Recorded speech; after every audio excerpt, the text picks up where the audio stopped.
बिस्मिल्लाहिर्रहमानिर्रहीम। स्टूडेंट्स, आज के लेक्चर में हम व्यू टैब को डिस्कस करेंगे।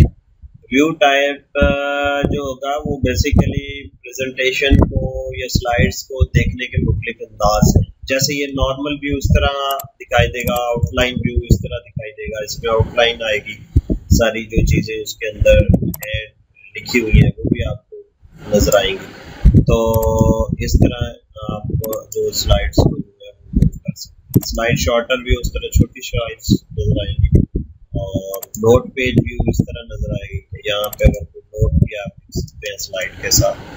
तो रीडिंग व्यू जरा इस तरह दिखाई देगा, यानी फुल व्यू इसको हम बोलते हैं। स्केप की से ये वापस आएगा। अब इसी तरह ये देखें, मैं जरा नॉर्मल व्यू पे जाता हूँ और यहाँ पे रूलर डिस्प्ले करना है, नहीं डिस्प्ले करना। ग्रिड लाइंस देखें, ये इस तरह लाइंस आ रही। गाइडलाइंस भी आप लगा सकते हैं इस तरह चीज़ों को एडजस्टमेंट करने के लिए, एक सीध में करनी गाइडलाइंस वगैरह यूज।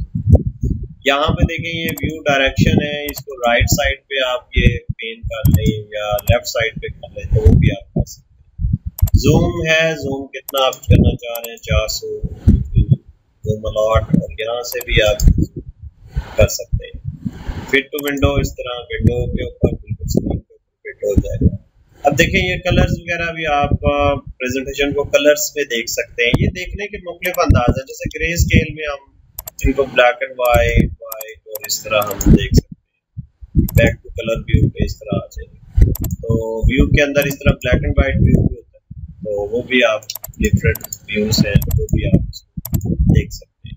तो ये तो स्टूडेंट व्यूज टैब जिसमें हमने स्लाइड्स को जो है वो मुख्तलिफ तरीकों से देखा और अपनी ज़रूरत के मुताबिक आप अगर स्लाइड शॉर्टर व्यू देखना चाह रहे हैं तो इस तरह, आउटलाइन व्यू देखना चाह रहे हैं या नॉर्मल व्यू देखना चाह रहे हैं तो आप अपनी प्रेजेंटेशन को व्यू कर सकते हैं।